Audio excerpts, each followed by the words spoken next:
Hi, everyone, and welcome to Finding Your Bliss, the show that helps you find and follow your bliss. I'm Judy Librach. And yeah, I won't lie to you, I'm pretty excited to introduce you to our celebrity guest today.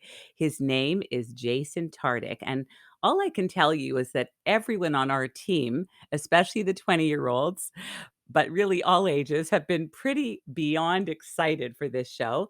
And I'm not in my 20s, and I'm pretty stoked too. Jason Tartick is a motivational business speaker, coach, and host of Apple's top charting business podcast, Trading Secrets, and it's really good.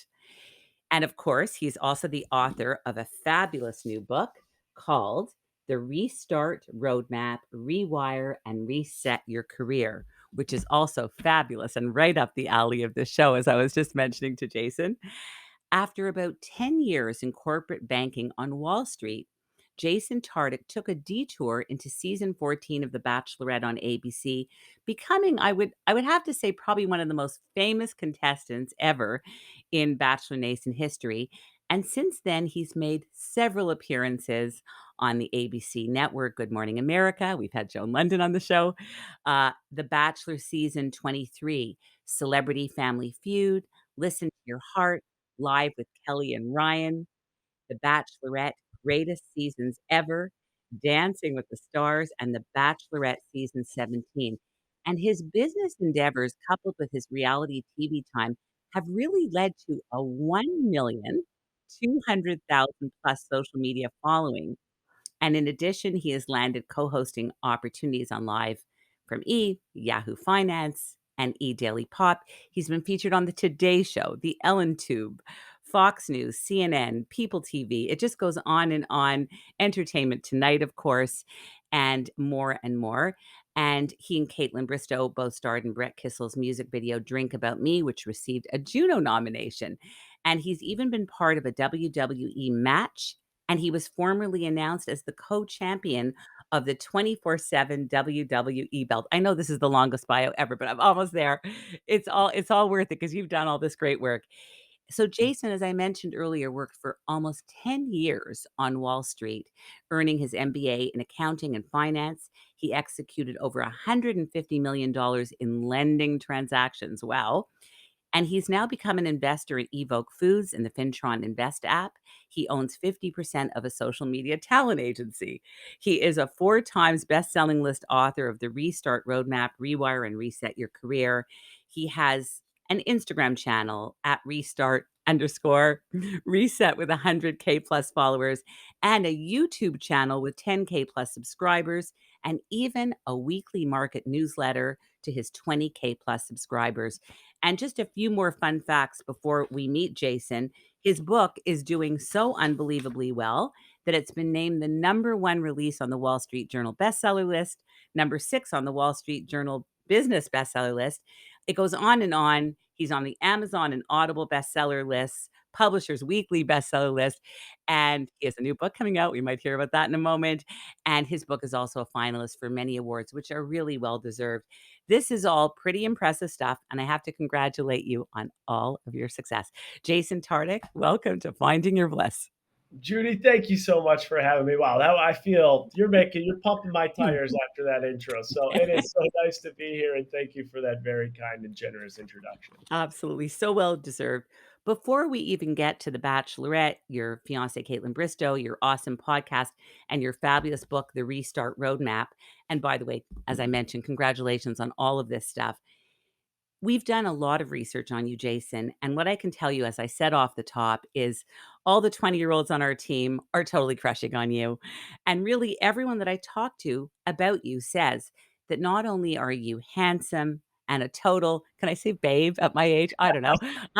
All of those things. You're likable, you're charming, you're smart. But the thing that everyone also says is that you're just a nice guy. I would call it a mensch, and just a really nice guy. You were definitely the most lovable and likable contestant ever in Bachelor history.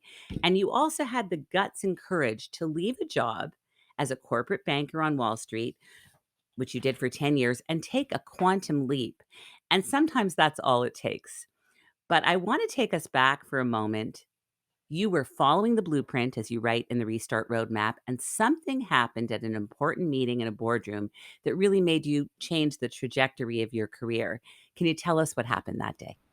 Yeah, so that day, I was getting ready for a big pitch, and I was the youngest person in the room, and it was a big client's office. And so we were pitching a new opportunity to them that other banks were bidding on. And I kick off chapter one of the Restart Roadmap right with this story because we're sitting there, and in the worst time of one of the most opportune moments, everyone's sitting down, the pitch is ready to start, and I feel a full on panic attack coming. Good God. And I don't know what's going on. I just feel like my heart starts racing. I can't think about what the task at hand.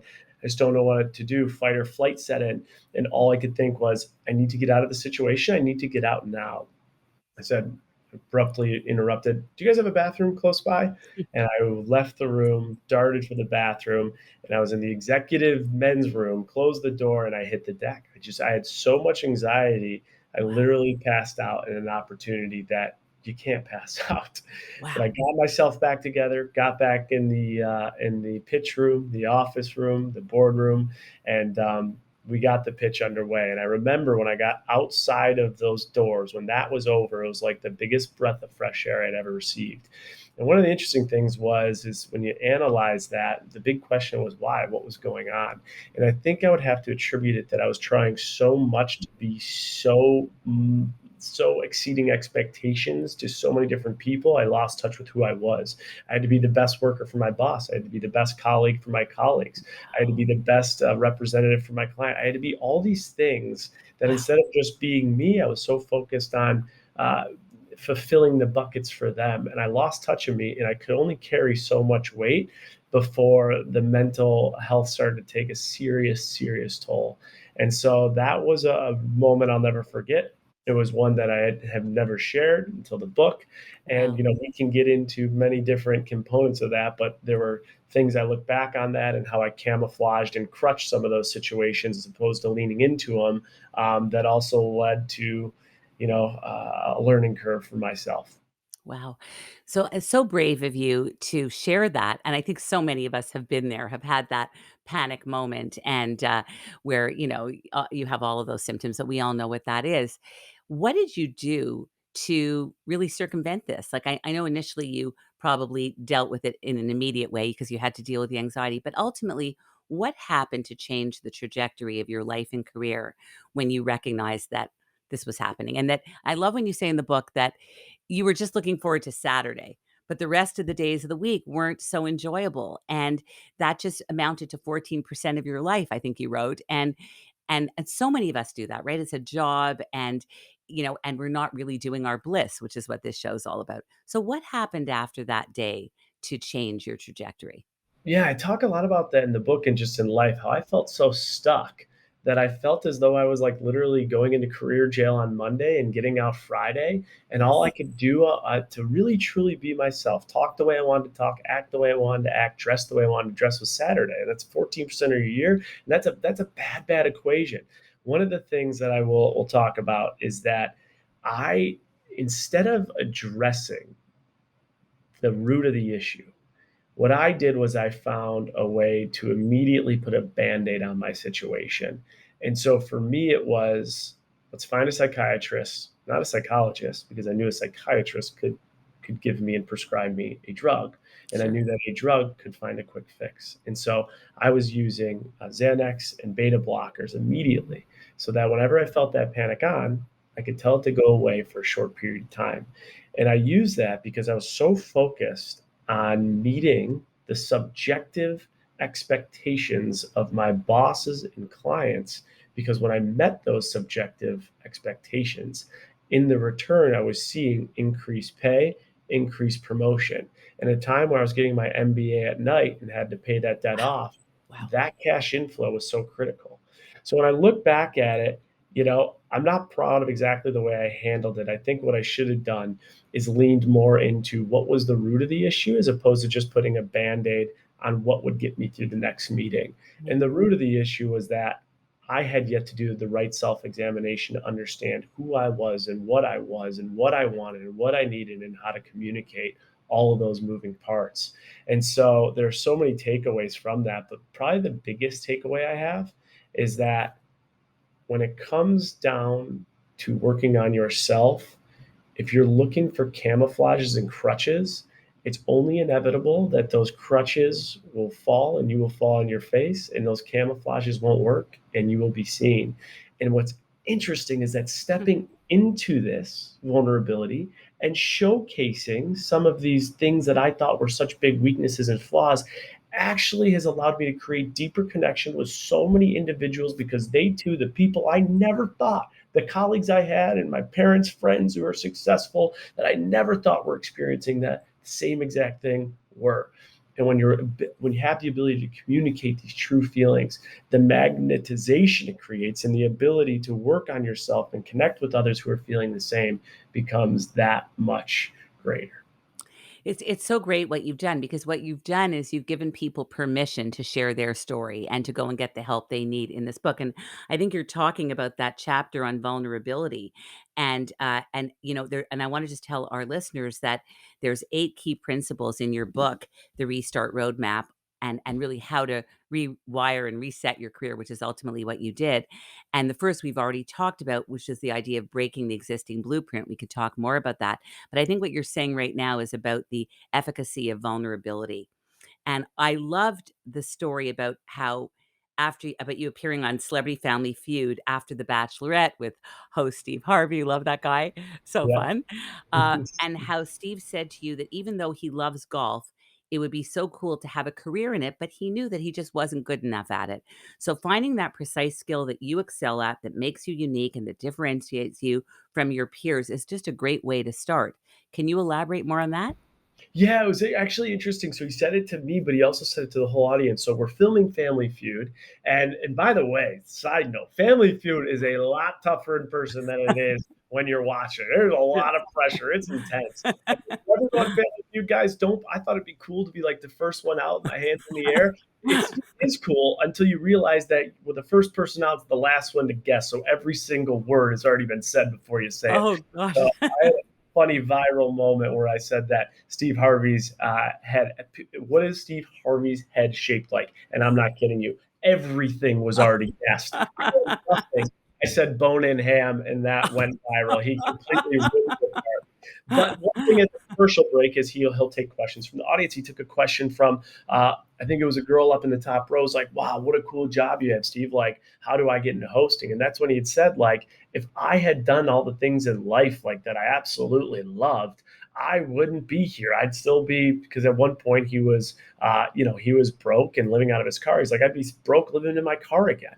And what he Absolutely. said was that he has figured out what his natural differentiators and skill sets are. And he has done that through tribulations and trials to know himself better than anyone out there. And once he has done that, he had recognized his skill set that differentiates him amongst any person he knew, any Yes. individually seen. And what he did was he laid into that to make sure that his job responsibilities on a day-to-day basis are what differentiates him. And that's Yes. how he's accelerated and been able to achieve the pinnacle performance he has. And that's the big takeaway from his tip. That's so great, is what do you excel at, and really pinpointing that, and you have all kinds of fabulous tips in the book on how to do that. But first, how do we challenge the blueprint? There's been a blueprint that's been written for a lot of us, and a lot of people are afraid to challenge it. How do we do it, and how did you do it? I think the first thing is to acknowledge it. Like, I think it's acknowledge that we are born to a blueprint, that, our friends, our family, our neighbors, our teachers, the media, whatever it may be, shapes what we define as success. And then I think one of the big things for me was I recognized that I followed that formula to the T. Overachieve at school, go to college, work full time, say yes. When they tell you to move, move, which I did over 4 times, get promoted, 8 promotions in 9 years. I mean, Wow. get your MBA, which I did. All the things that I was told to do in this blueprint to find success, I did. And I achieved what people would call success on paper, right? 29 years old, 6-figure signing bonus, VP title, being moved from New York to Seattle. That resonates as success to a lot of people. The problem is underneath that, I was so unsatisfied and I was not engaged with myself or my work. And I was just left in a state of like of mental anguish and depression. And so Mhm. I think that was my calling. But I'll say to anyone out there, do you feel as though you've been put down this path to success that has led you confused, lost, or wanting more? And if you have been, acknowledging it is a big, big important thing. Mhm. And the second thing, the easiest thing to do is think about right now 3 to 5 people you look up to. Maybe it's an influencer, maybe it's an actor, a comedian, a politician. Think about someone you look up to. I promise you, what's interesting is if you put less of them on a pedestal because of where they are today and you rewire how they got there, what I have found is that almost every single one of them were blueprint breakers. They did things different than what the whole society or norm of what is acceptable is.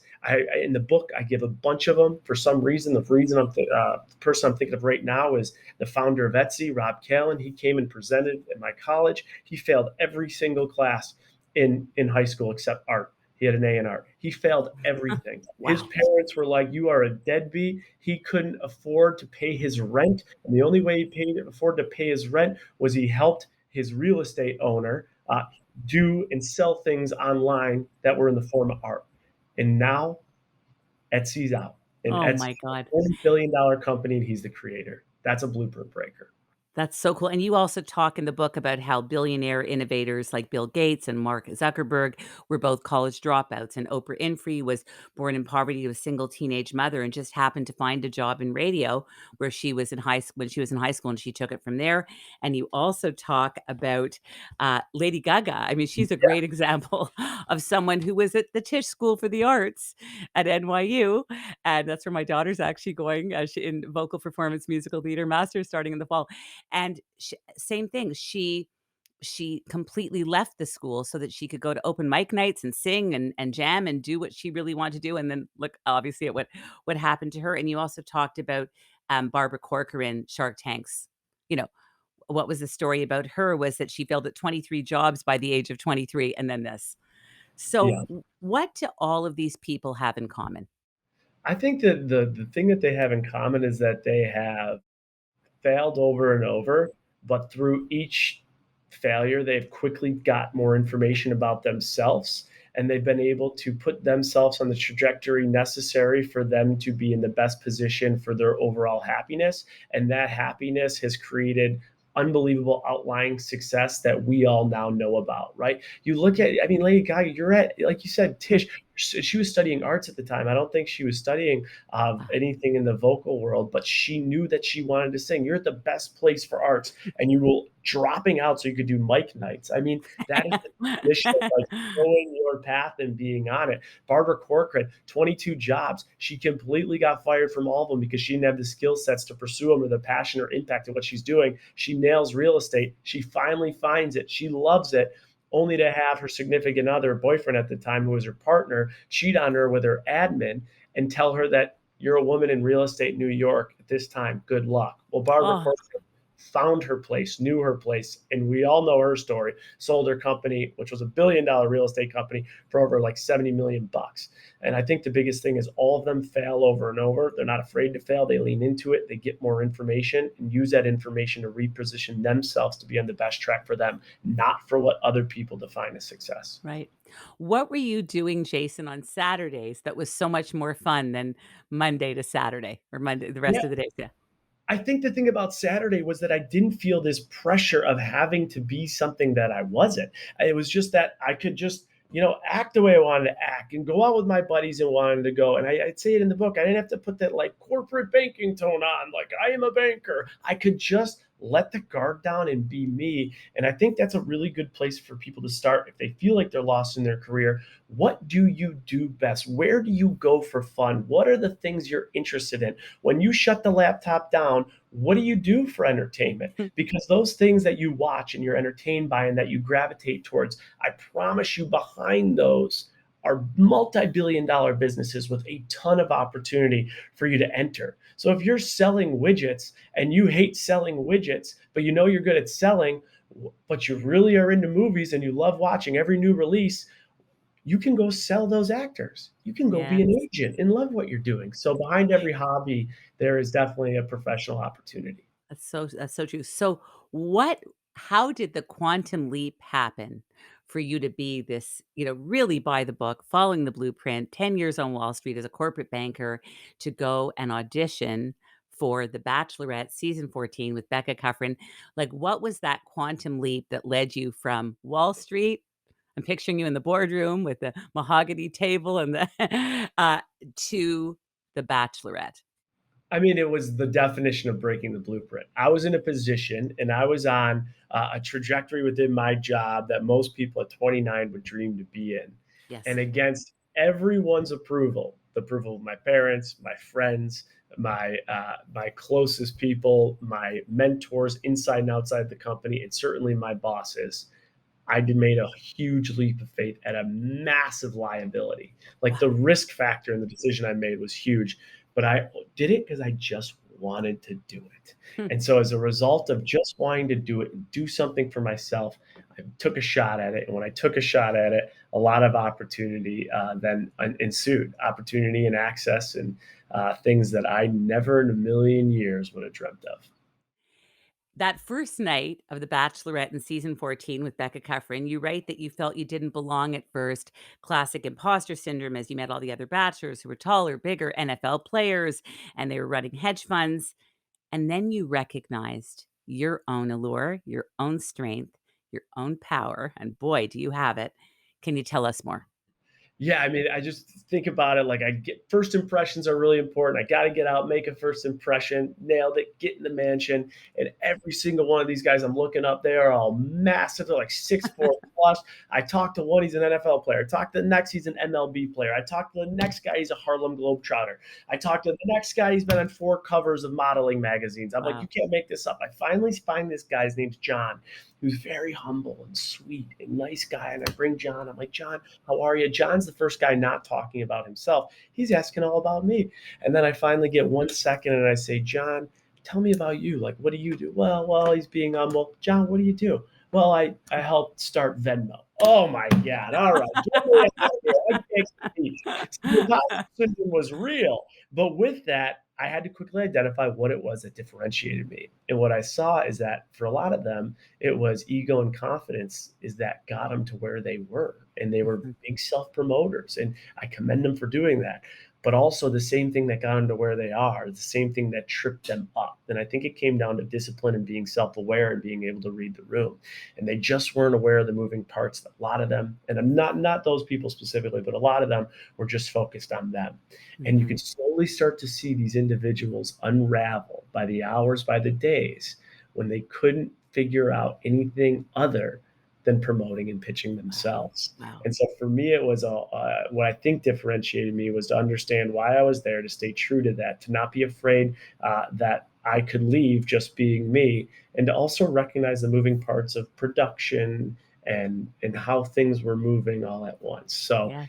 it took a lot, but we got there, and I thought I might have gone home night one, but it ended up going all All the the way. way to the end practically, like top 3. And you also talk later in the book about power lines, like you have to have 5 lines at the ready, and we can get into that more in a moment, but you even used that off the top when you first met Becca. You were like, you had it down pat. "Hi, I'm Jason Tartick," and do you remember some of what you said? Oh yeah, I mean, I think I could tell you almost exactly what I said. What I wanted to do was like keep it real and authentic. People had all these big stunts. I'm like, I'm going to keep it to me. And so the big thing I did was I said, with me and my friends, what's most important to me in my life? Well, my parents have been married for over 40 years. The definition of their relationship that's gotten to where they are is they're best friends. My best friends and I back home, we greet each other with a handshake. And you and I have to start somewhere, so let's make a handshake. So we made a little handshake, and then I thought what would be fun is every time I saw her again, it would be like our little thing to break the ice and keep things going. But the big thing with the power lines are if you ever feel as though you're getting tripped up or someone has used some form of verbal communication or asked you a question that has put you in the back of a corner and you Yes. don't know what to do, like you feel like you're just taking a beating, you have 5 power lines that could really help you in any situation that you can take out of your pocket at any minute to bring to light a thought idea if you get stuck. And with these 5 power lines, you'll be able to adjust them based on what the situation is. So in interviews and conversations, even in dates, pitches, etc., having power lines ready to go and being able to customize them appropriately can really help. That's so great. I actually pulled out a little index card because I thought you could even have a little index card, if your phone is not available, and have that at the ready with Jason's 5 PowerPoints. You gotta get this book, it's so fantastic. What are your best memories of being on that season 14 of The Bachelorette, and what surprised you? What Because I know you've said it's not scripted, but of course, there's production that has to happen, but it's not scripted, so it's very real. What are your favorite memories from doing that show? There's so many good memories, but I think, some of the camaraderie in the house was great. I think probably the best memory that I have is after 6 or no, it's probably like 8 weeks at this point. No phone, no TV, no internet. We're on it. I finally get like this one-on-one date, and we go into a bar. And in the bar, I turn, and there were three of my best friends there, and I was just like blown away. And it just Aw. re-engaged the importance of like, wow, how meaningful are the people that are closest to you and the impact they have on your life and how they can create such happiness. And that was a huge, huge one for me. Another one that I think a lot of people can relate to if you're listening to this. 3 months, guys, think about this. If you're listening to this, think about this. 3 months of no phone, Yes. no TV, Oh no my god. internet, no music, no catching the scores, no emails, nothing. The scores. The ability to connect with yourself and others when you do not have those distractions was a level I've never seen in my entire life. Wow. But what I would challenge anyone to do, try it for, I'm not kidding you, I did it for 3 months. Try it for 90 minutes. Phone down, Wow. email out, nothing, no music, no TV, no phone, no technology, just you. And the things you're going to learn about yourself are going to take you to a level you never even imagined. And after 3 months of being in that, I learned more in those 3 months than I knew about myself in 30 years. Wow. Jason, I never realized that about the no phone thing. That is crazy. So you're really removed from the outside world, and you have your own thoughts. It's almost like you're in a state of meditation, you're in a state of mindfulness, and you're with yourself, and that is so powerful. What was the biggest thing you learned about yourself during that time? The biggest thing I learned, yeah, I mean, even I just think about now as you said that, because just top of my mind was I just remember like I think about it at night right now, right? What do I do at night? I turn on Netflix on and fall Sure. asleep to a new show. Like even at night, I remember just being up with no distraction, just like thinking about life. Like, huh, how did I get here? Just things I would never spend time to think about, which was just amazing. The biggest thing I learned about myself, and I'll never forget this, was it was like week two, and a producer's interviewing me backstage, and it's an ITM interview, so that means they're like getting your thoughts. And out of nowhere, she's like, "All right, cut it. We're good." I'm like, "Geez, that's." She's like, "That's tough." I'm like, "Did I do something wrong?" She goes, "Oh no, no, you did just the opposite of that." I was like, "What?" She's like, "Did everything perfect." And she's kind of giving it to me. She's like, "You're perfect, right? You've never had a bad breakup. You and your exes are perfect. Everything's cordial. Your work's perfect. Your life's perfect. Your family's perfect. Jason, I have nothing more to ask you because Wow. I have nothing I can get from you." And I just found it fascinating because she's right. I think because I was I was like very concerned with, what's going to happen and all this stuff being on television. But the idea of it is that I was I was so disconnected with the reality of some certain situations and not really addressing them that the way I would deal with them is kind of compartmentalized rather than step into them.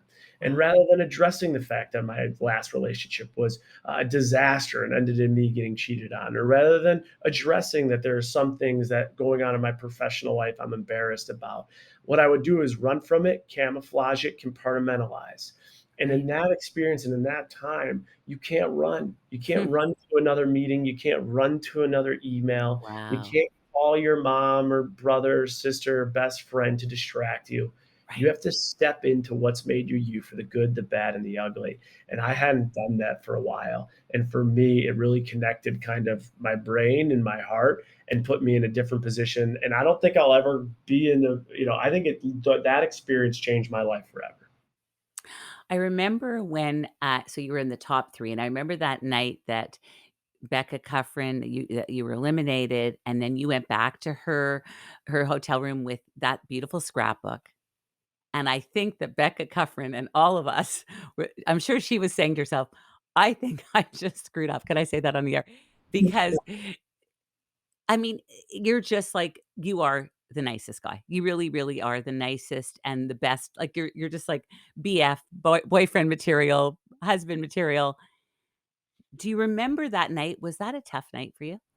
Oh, yeah. I mean, I remember like yesterday that night. First of all, some people would say the scrapbook, I remember people would go, oh, that was a prop. Production gave it to you. BS. I spent so much damn time on that scrapbook and I was giving it to her that night, but at dinner is when like the breakup happened. So for me, I was like, I don't care what happens. She's getting this book. I spent so much time on it. I knew that it was over. I knew that there was no turning back.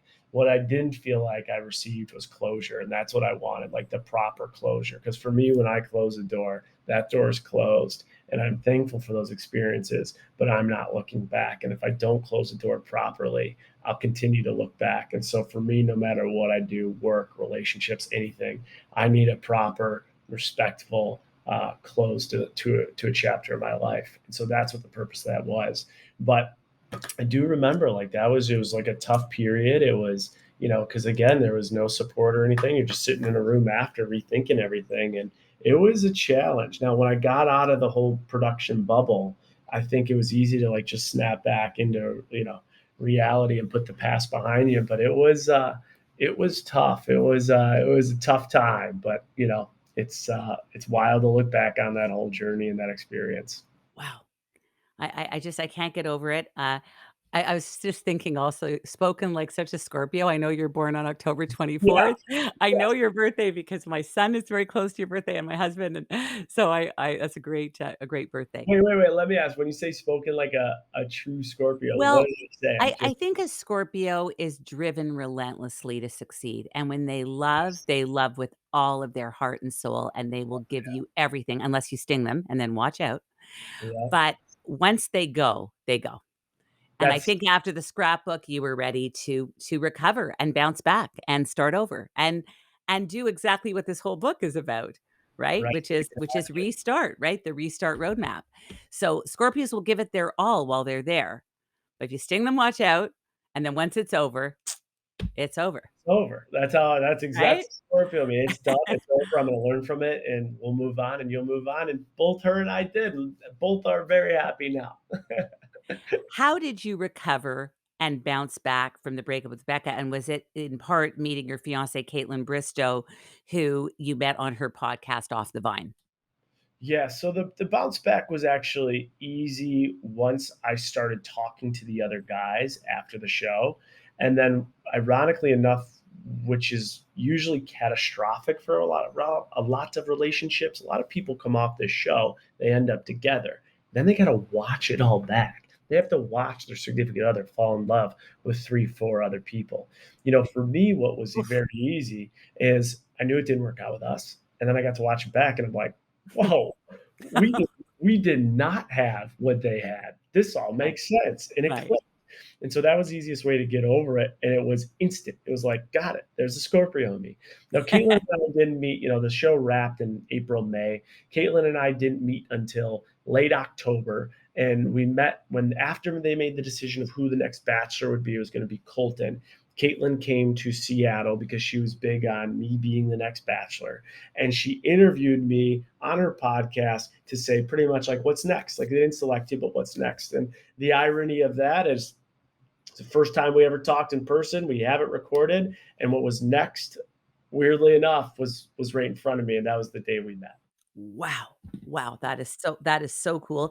And was it a conscious decision to choose Nashville? Like, are you a singer when you're not doing everything that you're doing? Yeah, so we ended up no, I'm not a singer, but I did just get asked to go on the Masked Singer that's on tour in Atlantic City, but, Wow. I did chorus growing up, but anyway, I'm dying. So Nashville was so Caitlin was already here, I was in Seattle, I ended up leaving my job, that's a whole 'nother story, that's all in the book, wild, juicy details, I know. happy to You get have to read the book to hear all about that. yeah. So then Yeah, after leaving my job, I talk a lot about rethinking where you live and why, and putting on a scale of 1 to 10 the professional value that city gives back to you, the financial value of living in that city, and then the personal value that city offers you. While Seattle is a gorgeous and beautiful city, especially being out of banking and moving into entrepreneurship, from a financial standpoint, the scale of 1 to 10 was very low. From a professional standpoint, the scale was extremely low, 1 to 10, based on my new venture. And three, on a personal standpoint, I didn't know one person within 3,000 miles other than the people I worked with. So my value scores were extremely low. So the thought was, let's move to Nashville and in 6 months readjust and see where we'll be. Well, cool. 3 years later, here we are, still in Nashville, Tennessee. Wow, with 2 beautiful dogs. One of the cool things that you also did after The Bachelorette, Jason, was you created a brand around your uniqueness. You built a brand that was a niche, and as a result, you attracted sponsorships from national business and finance-focused companies, and this in turn helped you create your own business networking group, your own business podcast, Trading Secrets, which I love, and I'm gonna tell you what my favorite episode is in a minute, and the social media community Restart, which creates more than 1 million impressions a week. That's phenomenal. You say the lesson is clear. Develop your own differentiating brand and make that the value you offer and exchange the service you seek. You also say that your network is your net worth. Love that. Can you tell us more about creating a brand? Yeah, so the power of brand is just critical to anything you do. And if you're listening to this and you think that you don't have a brand, I will tell you, you've had a brand since the day you were born. Knowing your brand, understanding your brand, and seeing what differentiates your brand is important. And you should live it thoroughly and authentically on every forum you can, in person, on your resume, on your job search tools, LinkedIn, social media tools, etc. And so I talk a lot about in the book. You should, if you have your name and you don't have your URL, get it. That'll tell your story. You can build a website for less than $500 and you can have your entire brand starting to develop online. And so I think whatever your brand is going to be, it's got to be consistent. It's got to be unique to you. It's got to be genuine and authentic. And you have to decide how you're going to activate people following what you're doing. And whether it's a blog, it's a podcast, it's a product, it's consulting, it's literally, it could be in leadership, it could be in charities, non-for-profits, whatever that brand is. You have to find a way to activate it, but do not activate it until you've identified what it is and how you're going to differentiate. That's so cool. You say in the book that you think LinkedIn is the most important social media platform more than Instagram, TikTok, Twitter, Facebook. Why is that? I mean, LinkedIn has grown at a rate that's just unbelievable. About a billion people there. There are 50 million people on LinkedIn searching for jobs a week. Every second, 1 second, boom, 77 applications were just submitted through LinkedIn. Wow. So it is an unbelievable tool to find you opportunity. And it's also an unbelievable tool to keep an organized structure of who your network is. You meet someone, you had a good conversation, connect with them because you might forget in 2 months. And that leads to the last point, which is access. It is tough to get access with people on Instagram or TikTok or Twitter. Right. It Right. is so easy to get a hold of people you couldn't get a hold of on those Yes. forums on LinkedIn. Yes. I think I found you on LinkedIn, if I'm There not you mistaken. go. I don't There you know. go. I And don't me know, too. very possibly. And you Uh, guys DM me on LinkedIn. My propensity of responding is 8 times higher than any other form. wow, that is so cool. I also love when you talk about the art of getting noticed and repositioning how you present yourself. This is all in the book, The Restart Roadmap. And I love how you talk about the red carpet, the Academy Awards, the Golden Globes, the Emmys, all of that. We just had on a 9-time Emmy Award winning executive producer of Schitt's Creek on the show. Phenomenal, a guy. But you talk about how the red carpet is the quintessence of nonverbal communication. And you give all these wonderful tips in the book for transferring what's in your brain to a tangible document. And I love the line where you said, in less than 30 seconds, why you? Tell everyone in less than 30 seconds, why you? Oh, I love that question. So less than 30 seconds.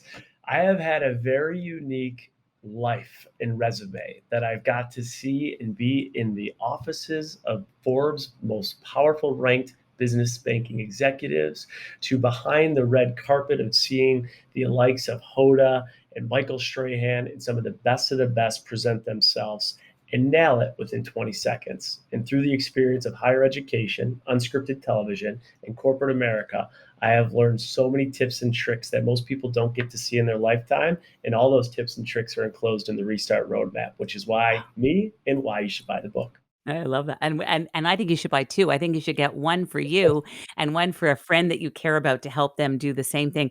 I also love your section on eliminating the work from networking. I actually love networking. Is that part of it, just loving it? And what do you say to people who don't love it? Yeah, I don't think it's necessarily loving it. I just think that networking gets such like an icky name, and I understand that. No one or most people. Actually, what's interesting is the number one fear in the world right now, or was before the pandemic, was going into a small networking group and not knowing anyone. It actually superseded giving a speech. So the Wow, idea of sitting there with like a name tag and being and like trying to meet people is not what I'm talking about. What I'm talking about is your friends and your friends of friends and the people you've come across in your life. It takes one conversation, one voice, one discussion, and one ear listening to change your entire life.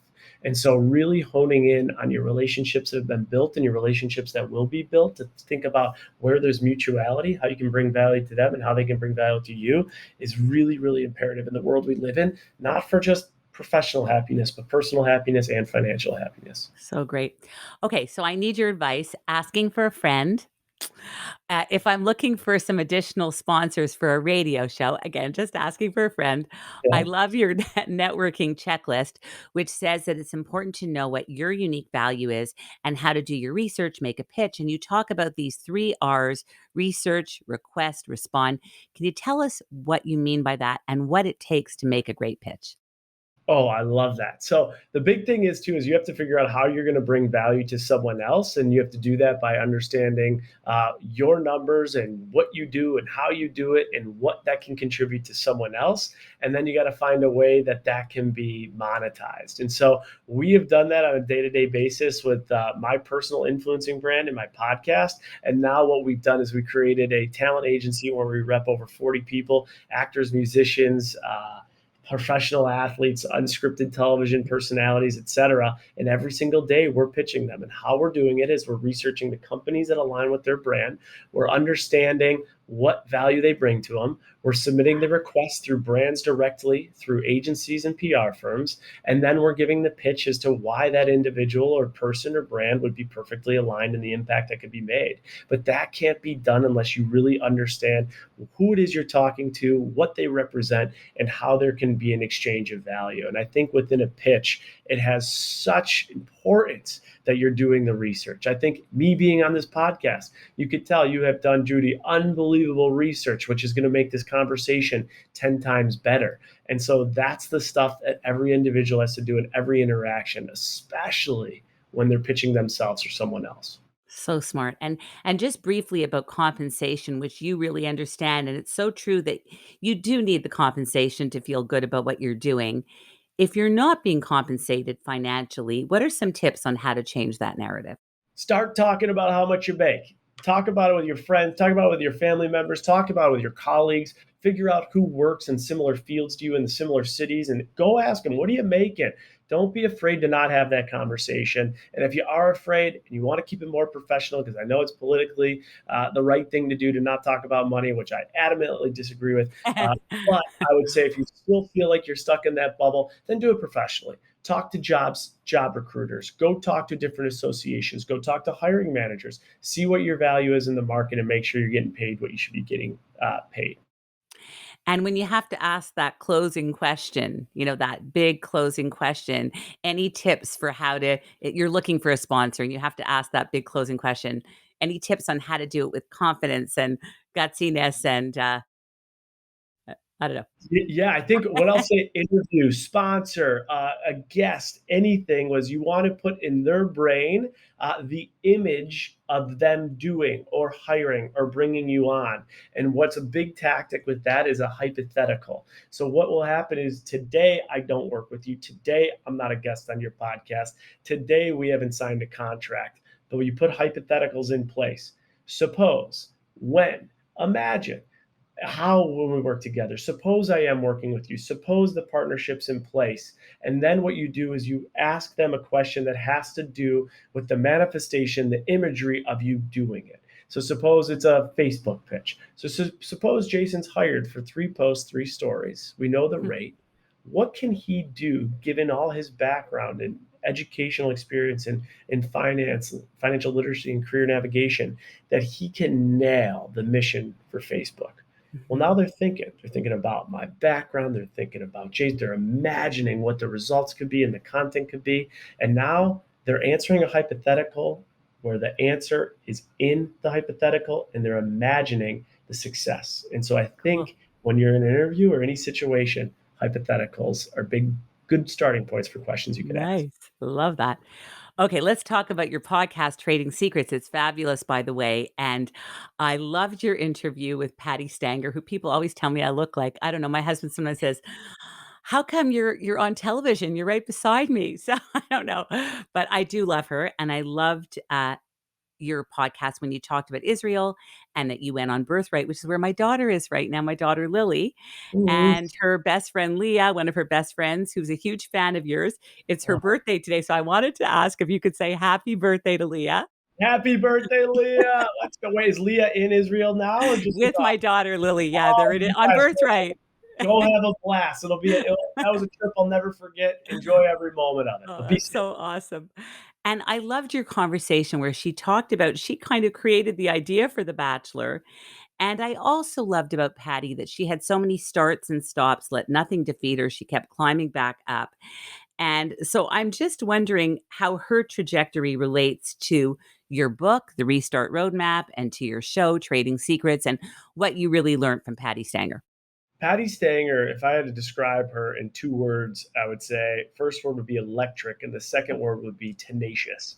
So she is electrifying and she is tenacious, and that is what drives her in her career. And you talk about starts and stops. I mean, there's been hundreds, and the detours she's taken and how she's taken them have been unbelievable. So what I attest to her success is the tenacity to always find her way and the electricity to always do what she's doing with confidence. And I think that's where she is today and why. That's so cool. Jason, you just completed an exciting whirlwind book tour. What were some of the highlights and what did you love about doing it? The book tour was awesome. We did 8 cities, 8 stops in 7 states, all in 8 days. It was Wow. crazy. I think one of the coolest things was selling out 92Y in New York City. I mean, that was just an unbelievable venue. They have had some unbelievable people speak at 92Y, and we had a big audience, and we even had some people that streamed in so that they could see what we were doing. And that was just like a moment I won't forget. Wow. This show is all about finding and following your bliss. And even in midlife, knowing that changing your career path is not a failure, but being bold enough to recognize things that don't serve you anymore and brave enough to change them. This is all from your book. What are some of the tools that we can employ to activate that restart button and make sure we're aligned with our purpose and our happiness and our bliss within ourselves, our careers, and our personal lives?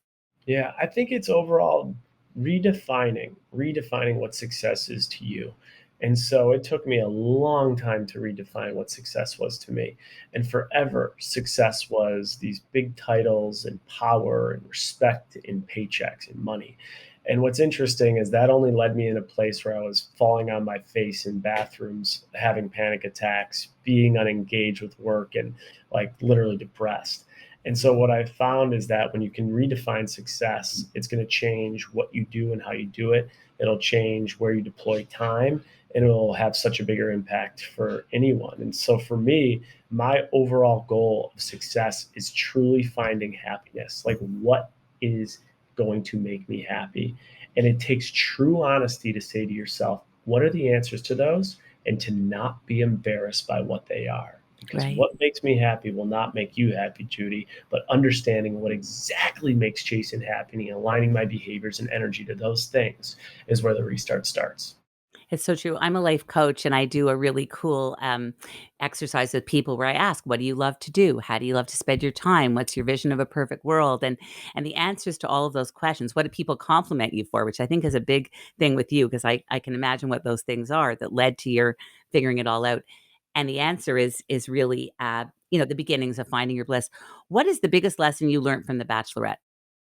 Yeah, exactly. No, I totally agree with everything you just said. I think that's so important. The biggest lessons that I learned from The Bachelorette is that, I mean, there are so many lessons. You can write a book on the lessons I learned, but I'll say one of the biggest lessons in life is even when most people in life tell you not to do something or advise against it, you never know when you take a shot. And if you find yourself that you're risk averse or you're afraid of failure, you're embarrassed to step out of your comfort zone because of what people will say, it's usually those opportunities that will create unbelievable things for you. And I think that change could be a launch pad for so many things. And the change of me taking off my 10-year run at work in the best manner I could have was a launch pad to a whole different lifestyle. So So true. take, So take, true. take, take some risk on. You only have one life. It's so true. Oprah always says, "Out of every difficulty lies great opportunities." Uh, what drives you so relentlessly? What gets me going every day is I never want to have to work because I have many times. I never want to have to work for anybody that I don't want to work for. And so that's what gets me drive every day to hustle the way I do. When I'm working with someone or for something, it's because I want to be doing it and for no other reason than that. You're working on a second book. Can you give us a little hint about what it's about? Little book, yeah. So working on book two, I will say it is the tangled webs of love and money in all Nice. stages, from being single to raising kids to getting married to potentially being divorced. There's Wow. a lot of intersection between love and money. Will you come back on the show when that book is out to tell us all about it? Because A hundred wow. percent. If you'll have me, I will be here. Are you kidding? Absolutely. What is your ultimate dream that you'd love to be doing?